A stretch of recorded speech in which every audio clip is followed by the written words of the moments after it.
मुख्यमंत्री देवेंद्र फडणवीस यांनी राज्यातील शेतकऱ्यांसाठी पुण्यश्लोक अहिल्यादेवी होळकर कर्जमाफी योजना जाहीर केली. मात्र या योजनेमध्ये जाचक अटी असल्यामुळे लाखो शेतकरी या योजनेपासून कर्जमाफीपासून वंचित राहू शकतात. विधानसभेच्या निवडणुकीपूर्वी या सरकारनं शेतकऱ्यांचा सरसकट सातबारा कोरा करू अशी घोषणा केली होती.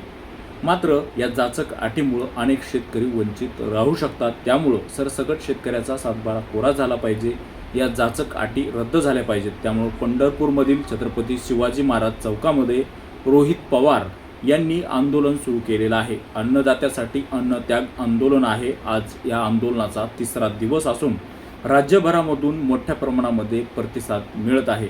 या आंदोलनाच्या तीव्रता आता वाढताना दिसत आहे. राज्यभरातील शेतकरी संघटना शेतकरी या आंदोलनासाठी पाठिंबा देत असताना आपण पाहतोय. खरंच शेतकऱ्याच्या पाठीशी एखादा नेता उभा राहिला, शेतकऱ्यासाठी एखादं आंदोलन उभं राहिलं तर या आंदोलनाला भरभरून प्रतिसाद दिला पाहिजे. तेव्हाच कुठंतरी शेतकऱ्याला न्याय मिळू शकतो. आपण देखील रोहित पवार साहेब यांच्या आंदोलनाला पाठिंबा दिला पाहिजे.